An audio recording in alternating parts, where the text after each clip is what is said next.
أعوذ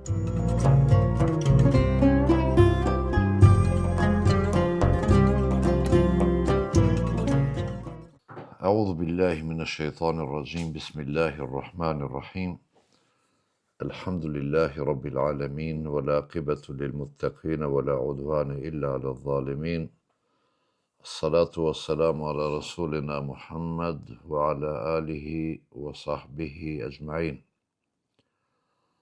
Po fillojmë me ligjëratën e 86 të leximit dhe shpjegimit të veprës Maraqi al-Falah, Sharh Nurul Idah të Imam Shrumbulalit rahimahullah. Jemi te kapitulli ose libri i zeqatit. Kemi shpjeguar ligjëratët e fundit për definicionin, për kufizimin dhe për nisabin dhe kushtet e nisabit për dhënien e zeqatit. Tani autori ka një nën kapitull, Masarifu Zekat, ose për subjektet të cilave u dedikohet dhënia e zeqatit. Me një fjalë, kujt i jepet zeqati. Për shkak të peshës dhe të rëndësisë që e ka zeqati si ibadet, përcaktimi për dhënien e zeqatit, pra se kujt duhet të jepet zeqati, Allahu xhalla shanuhu ka përcaktuar në Kur'an dhe nuk e ka lënë as në dorë të pejgamberit alayhis salam, jo më të njerëzve të tjerë. Dhe Imam Shrumbulali në Maraqi al-Falah thellohet respektivisht me njëherë lëshohet në kategoritë të cilët shpërndahet zeqati. Këto dihet në bazë të ajetit innama sadaqat lil fuqara'i wal masakin wal amilina alayha wal muallafati qulubuhum deri në fund të ajetit, edhe pse Imam Shrumbulali nuk e sjell ajetin këtu, por i merr vetëm pjesë të ajetit, sepse kjo është edhe, si ta them, strategjia apo metodologjia e fuqahave që e përdorin. E marrin prej argumentit pjesën që ju duhet atyre dhe e shkoqitin, e elaborojnë në detaj. Thot atyre kujt i takon zeqati, pra kujt i takon të merr zeqat, fillon Imam Shrumbulali thot wa huwa al-faqir, është i varfëri, fukaraja. Wa huwa, pra kush është fukara në aspektin e shariatit islam? Kush konsiderohet i varfër? Wa huwa man yamliku ma la yablughu nisaban wala qimatahu min ayyi malin kana walau sahihan muktasiban.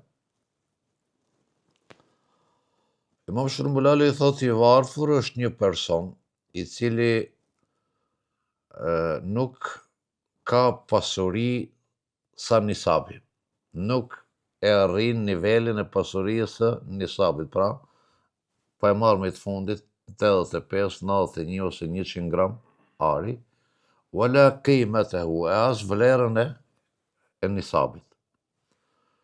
Min ayyi malin kanat, prej cilës do pasuri qoftë, s'ka pare, s'ka alltan, po ka pasuri tjetër. Ki edhe me pasurinë tjetër nuk e arrin vlerën e saj. Edhe pse është i shnosh dhe punon njeri, vepron, po nuk e arrin nisab. Këtu na jep, na sinjalizon diçka tjetër kur e bën për kufizimin e fukaras të varfrit. Në rregullat e fikut, dhe kjo është kaide, është definicion të fukahat e medhhebit Hanefi, kur bën dallimin mes të pasurit dhe të varfrit. Nisabi është vija ndarëse, është vija e kuqe, vija ndarëse, që e ndan të pasurin dhe të varfrin. Çdo kush që ka pasuri sa nisabi e më shumë, konsiderohet i pasur.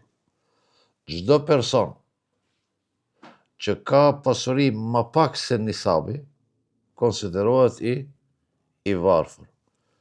Të gjitha llojet e ibadeteve që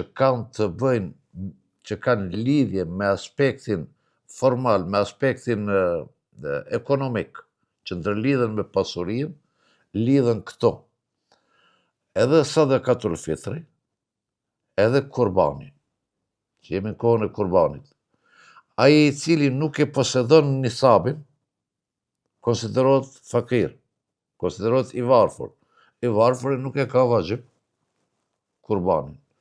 Ai që nuk e plotson vlerën ose nisabin e zekatit, konsiderohet i varfër. I varfëri nuk e ka vajxhib sadakatul fitr.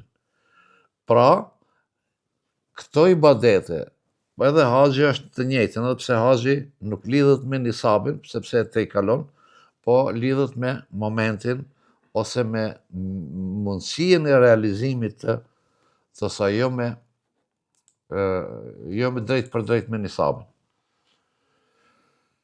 Këtë e përmenda e theksova me tekst të veçantë, sepse kur të vinë më vonë, ose në libra tjerë, kur vini të kurbanët, dhe kur vini që do të vim tani të sadakatul fitri në ligjëratën tjetër sigurisht, se kush e ka për obligim të jep sadakatul fitrin. Pra Imam Shërbëlali për thot, edhe të fukahat tjerë, njëjtën e ke edhe të Imam Seraksiu, e ke të njëjtën të Kemal ibn Humamin Fethul Qadir, dhe të Imam Mausiliu të El Ikhtiyar li Ta'lil el Mukhtar, të Imam Shelebiu, e tjerë.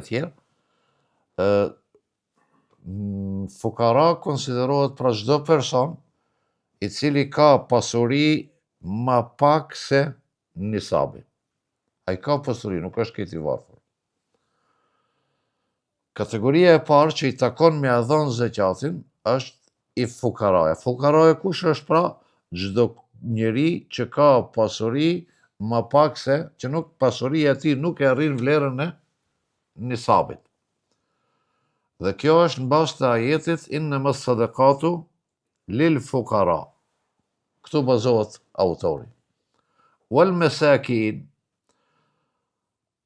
miskin është personi, ne i themi ingrat. Autori thot, wa huwa man la shay'a lah. Ai është që s'ka kur gjë. S'ka pasuri hiç. Dietarët islam, fukahat në përgjithësi, jashtë mëdhëbit Hanefi, pra si në shkencën e fikut, këtë po e them për hir të realitetit shkencor të fikut. Dietarët kanë kundërthënie mes veti, cili është eshaddu halen, cili është më kritik, cili është më i varfër, fukaraja apo miskini. Te dietarët e mëdhëbit Hanefi, fukaraja është i varfër, por është pak më i pasur se miskini. Pra, te fukahat Hanefi, në aspektin gjuhësor, miskini është më fukara, është më i lodh se sa fukaraja. Duke u bazu në ajetin kuranor, ku thot e u miskinun dhe met rebe, ose miskini, edhe ne e themi, ashtri për tokë, s'ka kur gjama. S'ka forcë ekonomike kur gjama lëviz. Imam Shafiu thot, jo, thot, fakir është e shaddu halen, është më i rrezikuar se sa miskini, sepse e merr el fakir, e merr prej fakrul amudi, prej boshtit korrizor të njeriut, prej fukarallëkut që e ka, mungesa e ushqimit, qa bëhat fukaraja? I del boshti korrizor, pra duket krejta i skeleti i boshtit. Cila do që tjetë, tash në aspektin gjuhësor, te ne pra te Hanefit miskini është më i rrezikuar te të tjerët, te Imam Shafiu është fakiri.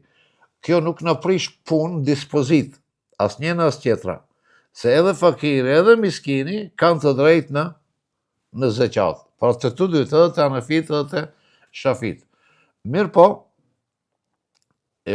Hanefit e bin një shembull, nëse dikush ka ushqim, ta themi, nëse dikush s'ka pasuri, po e ka një buk i ka.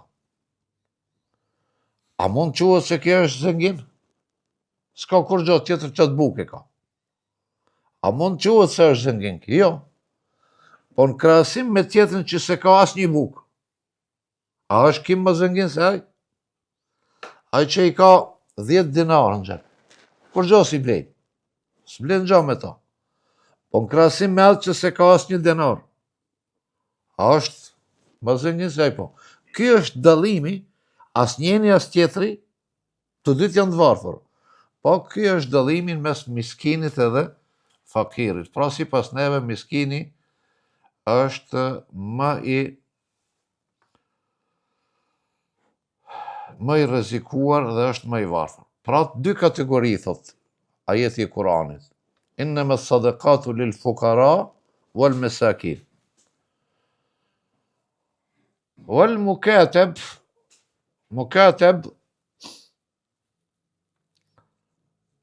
është robi, sklavi,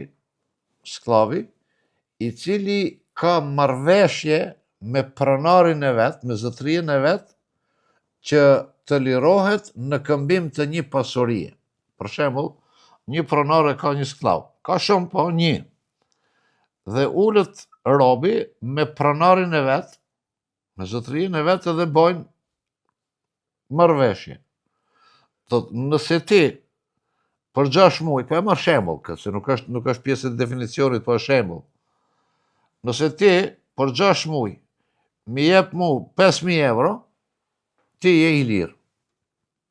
Momentin pra, kur të bëhen 6 muaj dhe më jep 5.000 euro, ti je i lirë.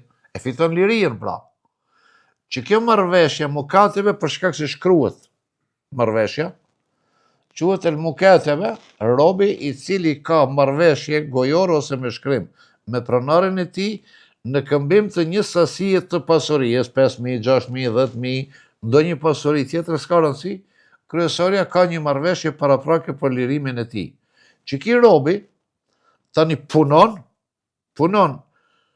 këtij njeri, që këtij robit për të liru, për të fituar lirinë e tij, Imami thotë se edhe këtij mund që t'i jepet zeqati, që ta plotson kriterin që ta fiton lirinë e tij. El mukatab, po, kategori tjetër është wal madyunu alladhi la yamliku nisaban wala qimatahu fadilan an daynihi. Borxhlia i cili ka hy borxh dhe tani nuk mund del prej borxhit, nuk e plotson nisabin, e as vlerën e nisabit, nga ajo që e ka nga pasuria, ka hy borxh. Dhe ki tani kejt mallin shke ka, edhe me jam rri borxhin, i ngel më pak se nisabi. Kejt që e ka, edhe shtëpinë edhe arën, apet i ngel më pak se nisabi, nëse i ngel. Këty borxhlie lejohet sipas Islamit që t'i jepet zeqat që ta tejkalon krizën, të paguan borxhin dhe të ngel në pronën e tij. Pra në shtëpinë këtë rast. Këtë du ta shpjegoj me një send tjetër. Jo, edhe pse ajetët, mendoj, hadithet, argumentet e shpjegojnë këtë qartë, po dikush po e kish përdor këtë, sepse filoni ishte borxh. Duhet pa pse është borxh. Nëse ka lujt kockë dhe ka hi borxha, duhet t'i japim zeqat, po borxhli është. A tha hoxha se borxhlijes duhet me ndihmu. Po ka lujt lotë, ka lujt sport s'kaj. Krejt çka ka pas, ka morë në për njerës, kocë kësapi, ka hi borç, e të shëndu të bojmë, në halet është këto të shpëtojmë të mbledhë me zeqatin, e të shpëtojmë këtë prej krizës. Jo, nuk lejohet për këto zeqati. Sepse qëllimi i borxhit të këti, nuk është për darure, nuk është për ndonjë domosdoshmëri. Borxhli është ai i cili ka hyrë me një borxh për çështje të domosdoshme. Për mirëmbajtje të familjes, për shkollim të fëmijës, për sigurim të ushqimit, veshmbathjes e kështu me radhë. Ose një verzion tjetër që e shpjegon dietar në libra tjera, nuk e ka të Shërumbulali, thonë, dikush ka hi borxh me një iniciativë të mirë. Për shembull, në vendin tim nuk ka xhami. Edhe unë ka marrë një iniciativë për me ndresh një xhami. Për me ndresh xhamin. Unë nuk kam kapital me ndresh xhamin krejt. Ose një shkollë, ose një spital, ose një ambulant, ose punë të mira. Edhe çka bëj? Shkoj te firmët në marrë borxh, me qëllim se këtë të banorët e vendit, bindja ime është se këtë këto dal nga dal do të më ndihmojnë që të ndresh me xhaminë, shkollën, ambulantën. Dhe në fund ka rezultu se këto nuk janë mërzit. Pra ndreshin filani këtë punë, edhe ato s'kan lëviz. Xhamia është ndërtu, shkolla është ndërtu, spitali është ndërtu, ura, ambulanta, punë të hajrit. Është përmbyll ajo, po unë kam me të borxh, jam gulfat borxhe. Tani, këtu intervenohet me dhënien e zeqatit, sepse borxhi që kam hi unë, nuk kam hi për çështje luksoze të jetës, as pse i kam hu parët ndonjë diku, po kam hi për një punë të mirë, dhe këto janë ato që thuhet wal medjun, pra ati që ka hi borxh. Wabn as-sabil, falni, wa fi sabilillah,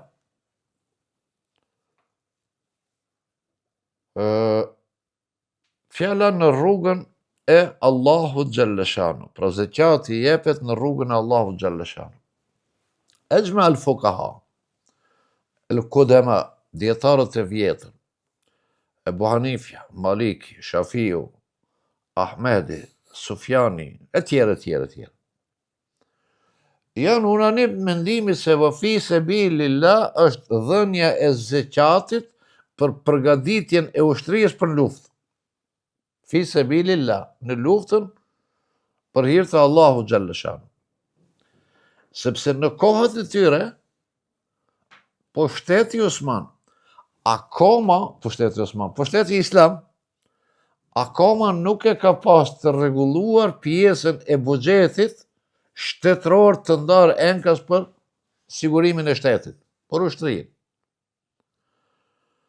Ushtrijet, ashtu si që dim, prej kohës pejgamberit alayhis salam, prej shtetit të parë Islam, prej Medinës, prej karcës Medinës e këndej, kur janë zhvillu betejë dhe luftra, krejt ato janë mobilizu me pasurinë e popullit. Populli kanë dhënë ndihma. Ai që ka zeqat, pra, e ka dhënë zeqatin e tij për ta mobilizu ushtrinë islame në mbrojtje të adheut, në mbrojtje të islamit dhe vlerave islame, dhe brenda vlerave islame është edhe vlera e adheut. Këtu nuk diskutohet kjo punë. Ma vonë, me përcaktimin e buxheteve, rregullimin dhe sistemimin e funksionimit të shteteve islame, kjo çështje rregullohet me normativ tjetër dhe shteti ndan buxhet enkas për ushtrinë edhe për këtë punë. Këtu tani çka ngel fi sebilillah. Dietarët bashkohor, me tekst të veçantë, këto ma modern që janë, kanë bërë disa analiza. Thot, fi sebilillah nuk kupton luftën. Lufta realisht ndahet në dy lloje.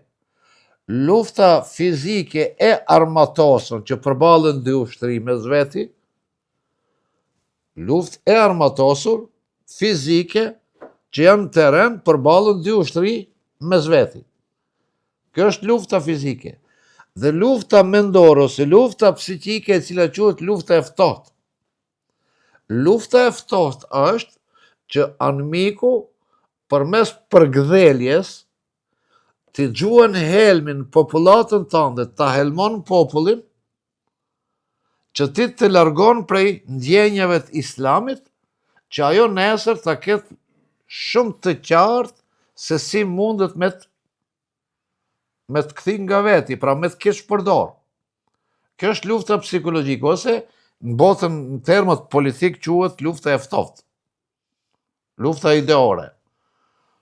Shtetet bëjnë gjithçka që të dobëson palën tjetër. Jo ushtarakisht, por psikikisht ose psikologjikisht e bën pa. Edhe për luftë fizike, edhe për luftën e ftohtë, çfarë duhet me pas ne për me u mbrojt prej kësaj?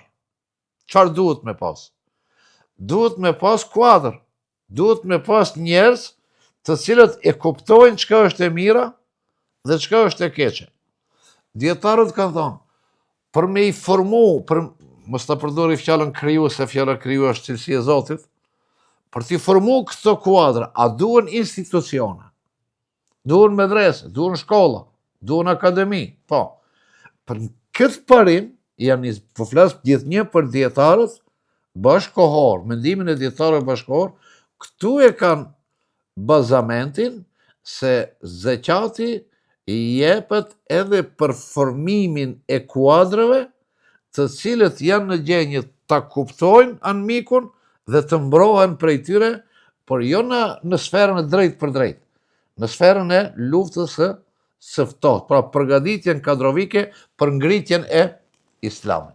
Kjo është baza, se shumë herë janë pyet njerëzit te ne, prej nga keni nxjerr hukmin që zeqati jepet medrese. Këtu është baza, dhe kjo, kur është nis, këto në trevat tona, kur është nis më herët. Unë e kam diku të lexuar, nuk e di ku, po kur është paraqit ky projekt prej muslimanëve, prej Bosnës në atë kohë, në një konferencë në Egjipt, se zeqatit mbledhet për organizimin e medreseve dhe funksionimin duke u nisur nga parimi, se shteti dhe pushteti ku jetojmë nuk merr pjesë aktive për mbrojtjen e interesit dhe për funksionimin e këtyre qendrave. Madje, jo vetëm që nuk merr pjesë financiarisht, por zhvillon një betejë të ftohtë ose për mos ekzistimin e tyre, ose minimumi për devijimin e tyre nga ajo për cilën është formuar. Është shumë e rëndësishme, për shembull, që ne ta devijojmë orientimin e një shkolle islame, që kemi nisur për prodhimin e kuadrave të caktuar, dhe anëmiku do të dëshironte shumë që ta devijon orientimin e kësaj, mos të arrijmë në këtë pikë, po të arrijmë me një pikë tjetër. Kjo është që ne duhet ta mbajmë rrezik mbi supet tona. Kur është paraqit ky projekt në një konferencë në Egjipt, shprehet rektori i atëhershëm i Universitetit të Azharit dhe thotë se ky projekt plot 100 vjet e lën mbrapa organizimin e zeqatit në botën arabe. Do thotë 100 vjet jeni para botës arabe, Allahu alem. Pra këtu, deshta të them, këtu e ka bazën ky principi. Këtë kjo mbulohet me argumentin vefi sebilillah. Këtu nuk hin subjektet vetvetiu. Se tani ne po ndëgjojmë, jo po ndëgjojmë,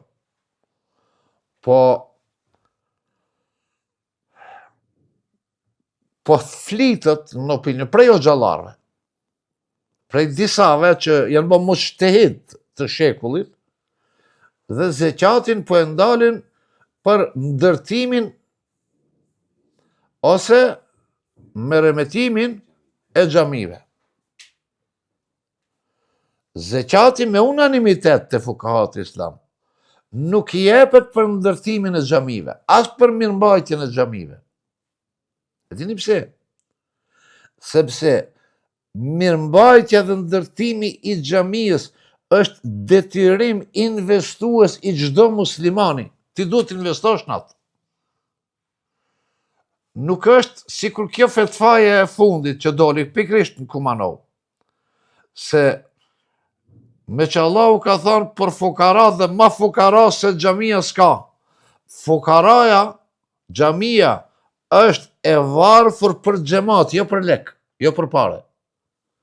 Është absurd i llojit vet, nuk ka asnjë bazë kuranore, sunetike, shkencore, që xhamia të futet në kategorinë innama sadaqatu lil fuqara'i wal masakin.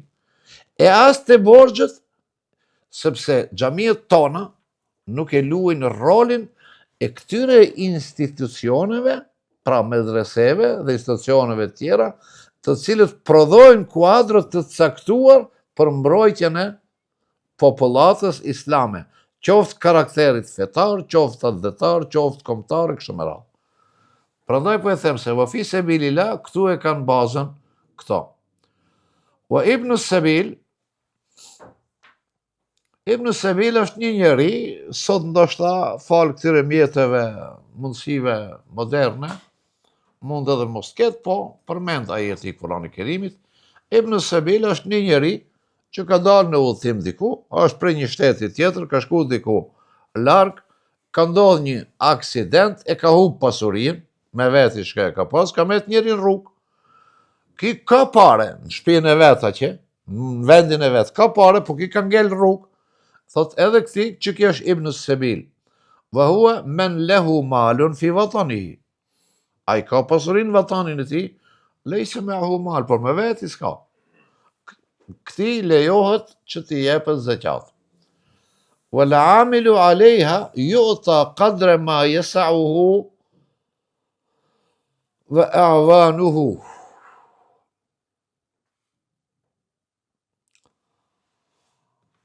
Kategoria tjetër është wal amilu alejha, wal amilina alejhi. Punëtori i cili përcaktohet për mbledhjen, grumbullimin, administrimin, ruajtjen e zekatit. Pra, kjo na jep një argument tjetër.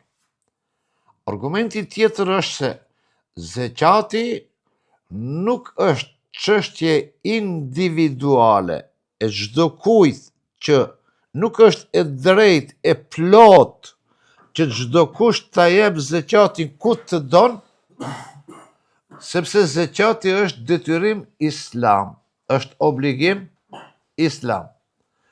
Zekati është institucion që duhet të grumbullohet. Argumenti se duhet grumbullohet wal amilina alejhi. Pra punëtor. Pse përcaktohen këto punëtor? Kur populli e ka bërë zekatin, pse unë duhet përcaktoj punëtor?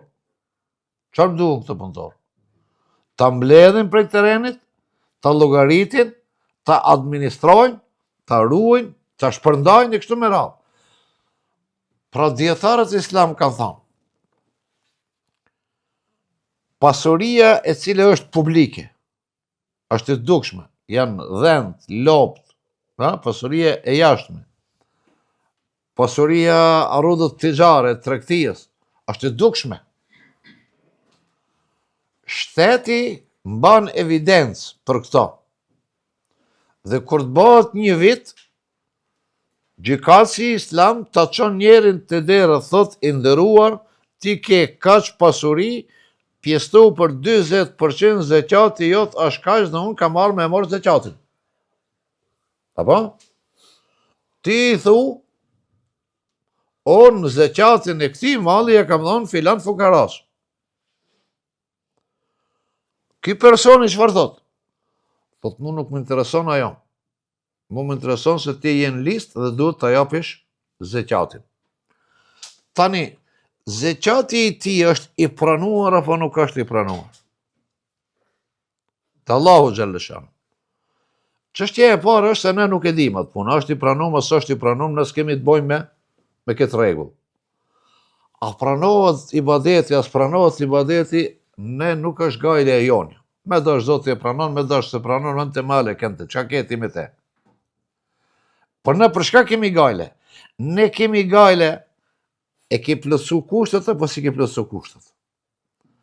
Dhe gjykatësi islam thot ti, duhet të japësh zekatin. Qadaen, në aspektin juridiko-administrativ ti nuk e ke dhënë zekatin.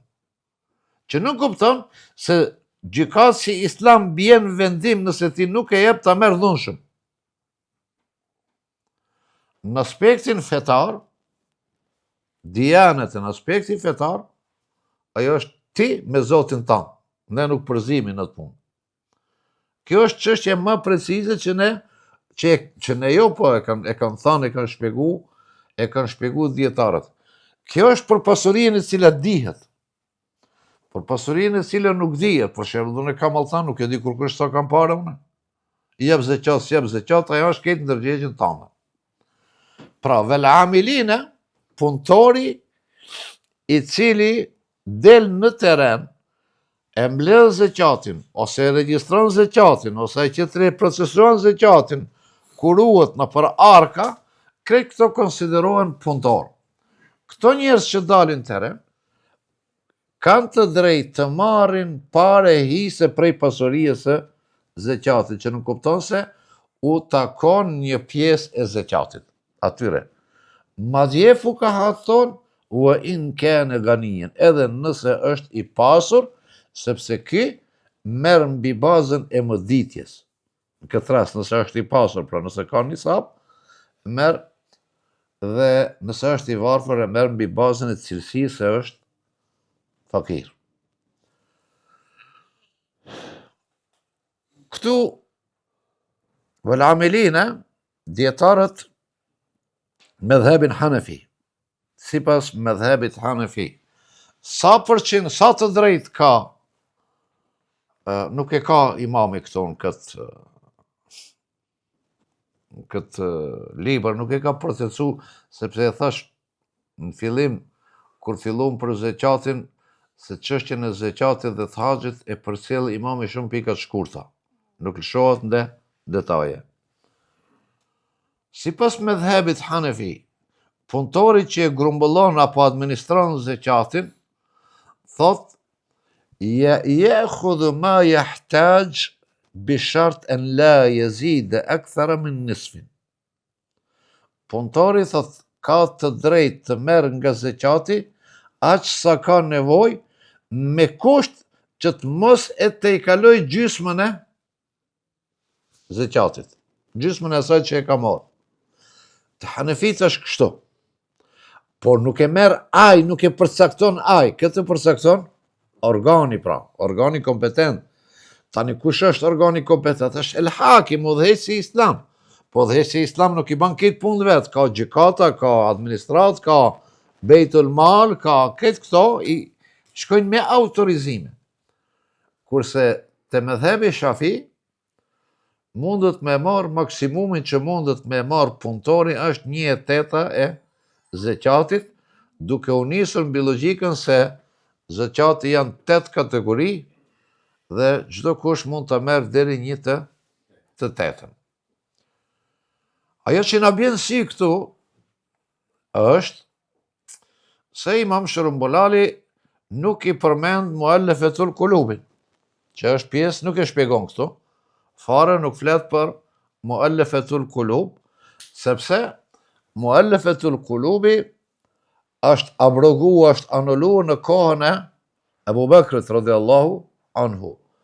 Muallafetul kulubi janë ato njerëz që kanë qenë të dyshimt, ose nuk kanë qenë musliman, po kanë qenë prag të islamit, ose i kanë mbajt pejgamberi alayhis salam dhe Allahu xhaleshanu me ajet, që këto nëse nuk e ndihmojnë islamin, s'paku të japim diçka nga zekati që të mos bojnë aleancë me anëmiqtë e muslimanëve. Që mos t'i bashkangjitën atyre për të luftu islamin, i kanë mbajt kjo. Deri kur ndodh kjo? Kur vjen khalifja Ebu Bakri, Omeri radiallahu anhu ka qenë përgjegjës i arkës shtetërore në kohën e Ebu Bekrit. Dhe shkon njeni prej disa njerëz, prej muellefetul kulub, kanë kërku ndihmë të marrin prej arkës shtetit, zeqatit. Ebu Bekri u ka dhonë një shkres, ka thënë shkoni te Omeri, shkoni te Akaca, u ka dhonë një shkres. Kur ka shku të shkresa, te Omeri, Omeri kur e ka pa dhe i ka njoft njerëzit. E ka gris letrën, e ka shkoq, edhe e ka qitë në gjumre. Ka thonë, vallahi, thot, ju kemi dhonë kur ju kemi dhonë. Sot islami është i fort. Walejse bejnena o bejnekum illa sejf. Sot mes neve dhe juve është shpatha. Si të doni, ashtu veproni. Por sot shteti islam është i fort. Ato të revoltu, kthehen të khalifja. Edhe në mënyrë shqetësuese njeni i thot Ebu Bekrit, thot, e ente khalifetun em huve? Thot, a ti je khalife aj? Thot Ebu Bekrit. Ebu Bekri përgjigjet shkurt, thot, huve insha Allah. Thot, aj insha Allah. Pra që bën këto? E miraton vendimin khalifja, e miraton vendimin e muellefetul kulubit. Kjo është abrogu. Është zhvillu dhe akoma zhvillohet në botën e akademisë islame. Tema, a mund të rikthehet muellefetul kulub apo s'mund të rikthehet, thash, edhe sot e kësaj dite zhvillohen debate të mëdha për këtë çështje, si kategori e zeqatit, apo është anullu për gjithmonë, apo është anullu përkohësisht dhe sa herë që të paraqitet nevojë të kthehet. Kjo është debat i njerëzve të mëdhenj që udhëheqin sot akademitë të mëdha, dhe unë nuk kam dorë zomehin atë fush me i thënë as njenit e as tjetrit se ju nuk e keni targetin që të bini kësi verdikte ose kësi vendime. Pra janë këto që i përmend 7 kategoritë që i përmendi ajeti i Kur'anit Kerimit, i përmend edhe Imam Shërbëlali. Wal muzaki ad-daf'u ila kulli al-asnaf. Ai që jep zeqatin, ka të drejtë të jep zeqatin krejt që këtin e llojeve. Wa lahu al-iktisar ala wa'd. Për shembull, unë kam i dhënë zeqat 1.000 euro. 200 euro ja jap fukaras, 100 euro ja jap një miskinit, 100 euro ja jap, këtë që këto kategori, ai që e jep zeqatin, ka të drejt me dhon krejve ka pak. Ka të drejt, wa lahu al-iktisar ala wahid. Ka të drejt që dësh njenit të jep për aty, ne mendon se që këti edhe, me vujud il-baqi al-asnaf, edhe pse ekzistojnë edhe kategoritë tjera. Wala yasihu daf'uha li kafirin. Banë men këtë dhe u përcjelli xhamatit përmes neve sot. Zeqati nuk i jepet jo muslimanit. Shoqatat humanitare që veprojnë trevat tona, që e mbledhin zeqatin, dhe me parët e zeqatit intervenojnë, sepse kanë të drejtë, madje kanë obligim ato që të intervenojnë, edhe te jo muslimanët, që të japin edhe jo muslimanëve, e prish punën dhe ai që e jep zeqatin ati, le ta dinë se zeqati i tij nuk i plotson kushtet e ibadetit. Unë nuk po hi është i pranum apo s'është i pranum. Sepse zeqati nuk i jepet jo muslimanit. Kjo merr fund. Diku me një kohë më herët kur e kam folë këtë, me një medium, dikush më ka akuzuar me racizëm. Jo. Islami 2.5% konsideron ibadet. 97.5% të pronës je i lirë, 97.5% jepja qafirit të si dush pronën tonë, kur gjë s'ke bë dëm islamit. Ama 2.5% që është hakun ma'lum li sa'ili wal mahrum. Ose thot pejgamberi alayhis salam, tu'khadhu min agniyaihim wa turaddu ila fukara, jani, tu akhadhu min agniyaihim, merret prej të pasurve musliman. Wa turaddu dhe ju kthehet të varfërve musliman.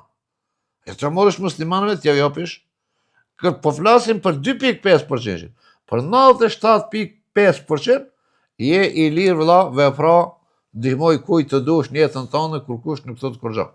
Prandaj, la yasihhu, dhënia e zekatit jo muslimanit është zekat ibadet i pa vlefshëm. Loganijin, yemliku nisaben, au ma yusawi qimen, ose ti jepet pasuri, zekat, të pasurit, i cili e ka nisabin e më shumë, ose kundër vlerën e nisabit. Min eji malin ken, pra i pasuri, këtu kur thot min eji malin ken, e ka për qëllim se ki me nisabe, ka për qëllim altanin, ose argjende, 700 gram ose 100 gram. Ose min eji malin. Dhe unë si kam 100 gram altana, ma i kam 100 makina për tregti, ha? E kam plasin plot me traktora, kam mall, s'kam pare, po mall kam. O tiflu ganiyin, fëmijës, zekati pra nuk i jepet, jo muslimanit, nuk i jepet të pasurit. Nuk i jepet fëmijës së të pasurit, djalit të pasurit, fëmijës, tiflu sabijin. Pse kështu? Sepse fëmija deri në pubertet, nëse prindi i ti është i pasur, fëmija me automatizëm konsiderohet se është i pasur. Tifli. Nëse është mbi pubertet, është i moshës së rritur, jo detyrimisht konsiderohet se është i pasur me automatizëm se e ka babën të pasur. Ai mund t'jetë edhe i varfër. Prandaj, këtyre nuk i jepet zekati. O Bani Hashim dhe me valihim dhe familjes pejgamberit me një fjalë po e them, se ne si kemi këto probleme këtu. O la yuta zekat, nuk i jepet zekati aslil muzekki. Aslil muzekki nuk i jepet zekati babës, që kjo është asli origjina prej nga vjen. Babës nuk i jepet zekati. Unë e kam babën fukara. A hin normët islame kjo? Unë jam milionera më babën e kam fukara. Spinuj kjo. Zekati nuk i jepet babës. Nuk i jepet babës së babës. Asli. Edhe kështu të përpet që shkojnë. Asli ti prej nga vjen. Wafar'ihi, nuk i jepet edhe trashëgimtarëve që vinë. Pra, nuk i jepet djalit, nuk i jepet vajzës, nuk i jepet djalit të djalit, nuk i jepet djalit të djalit të djalit, nuk i jepet djalit të djalit të djalit të djalit, djal pas djalit. Në shkencën e trashëgimisë kësa i thujnë asabe. El asabat janë trashëgimtarët meshkuj që nuk ndërprehen me femën mes. Në momentin kur ndërprehen me një femën, më nuk janë asabat. E humbin lidhjen e trashëgimisë. Prandaj dietarët thonë nuk i jepet djalit e kështu me radhë. Nuk i jepet vajzës. Por mund t'i jepet djalit të vajzës dhe trashëgimtarëve të sti. Pra, sepse këtu ndërprehet me çka? Ndërprehet me femër, pra me vajzë. O zaujatihi. Dhe gruas së tij. Nuk jepet zekati. Pra. Wa mamlukihi wa makatebihi, robet nuk jepet zekat. A ti pse nuk jepet zekat? Se këto i thojnë interes, si ishte ai termi, përdorin këto në politikë. Konflikt interesi. Sepse është kjo konflikt interesi. Konfliktin të rejqash. Ti ja e për robit, a robi me këtë pasurinë është i joti. Dhe ti me automatizm ja ke dhonë vetë vetës. Po me ke te bihi, edhe me të robin shka thamë parzit ke raport për të liruën, ti ati si jep, tjerë t'ja japin ati zekatin, por ti ja. O kefen i mejitin u e kada i dejnihi, për që finansjen e të vdekurit nuk jepet zekati, e as për larjen e borxheve të tij.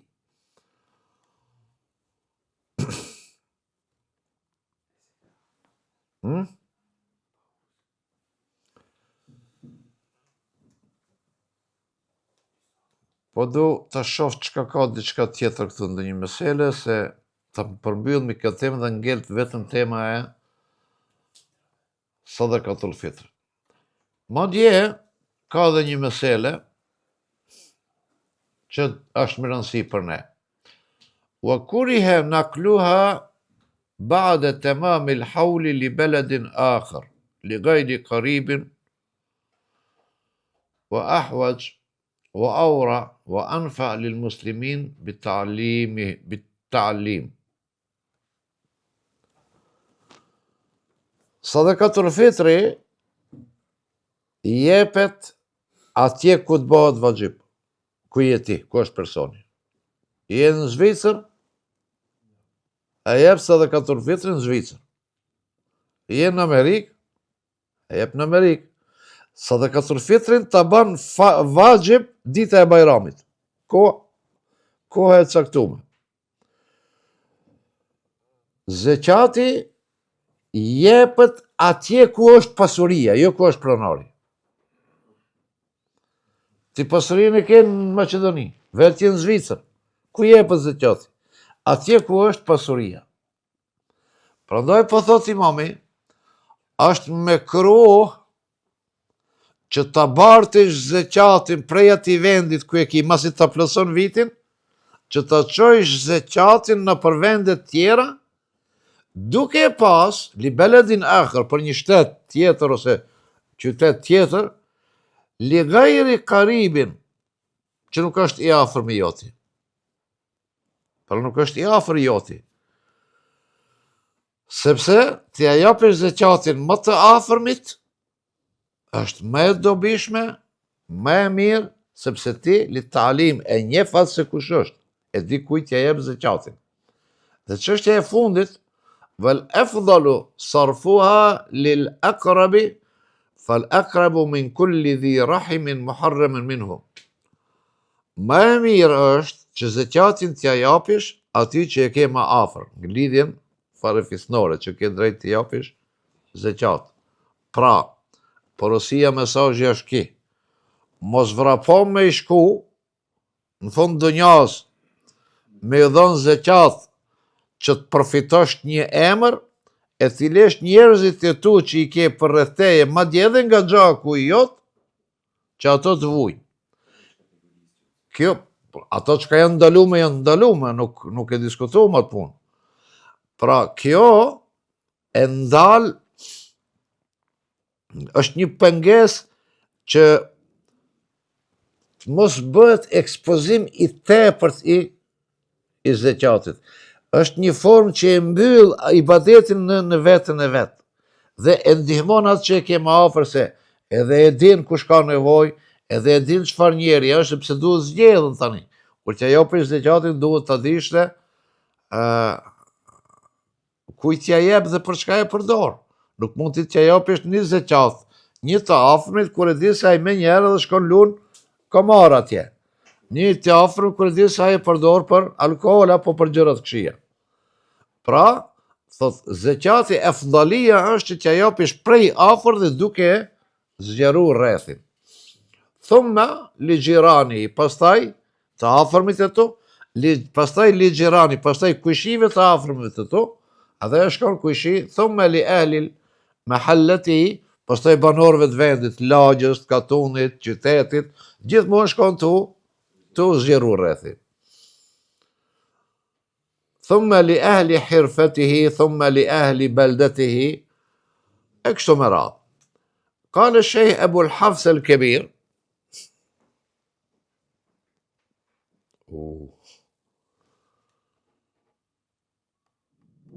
Kesh mendim, nuk është qëndrim i medhebit, po sigurisht se ka një pesh, mëse është një qëndrim. Ebu Hafs el-Kebir, kjo është njëri prej djetarëve prej gjigantëve të mëdhoj të medhebit Hanefi, e ka pru një fjali që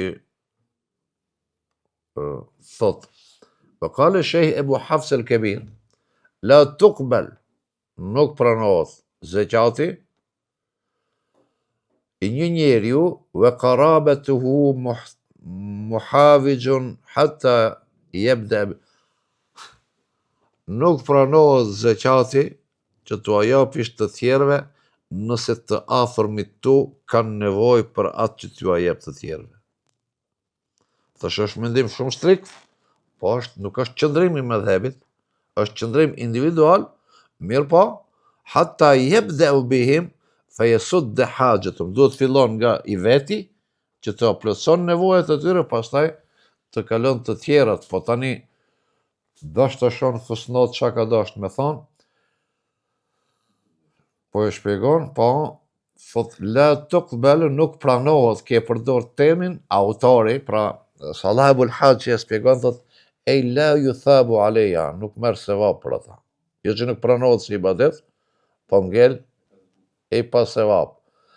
Wa in saqat al farz, edhe pse farzi i bjen si farz, nuk i kërkohet, ama sevape nuk ka. Mithl ar-rajuli wal mar'ati, sikurse burri edhe gruaja. Kema fi Tahavi 2-4, kështu thuhet në librin e Imam Kema fi Tahtavi, që e shpjegon librin e Imam Shrumbulalit, një prej shpjegimeve më të mëdha, dhe me mendimin e Hafsul Kebirit përfundon zekatin Imam Shrumbulali, na ngel që të shpjegojmë edhe sadakatul fitrin, dhe deri te shpjegimi i sadakatul fitrit. Assalamu alaikum wa rahmatullahi wa barakatuh.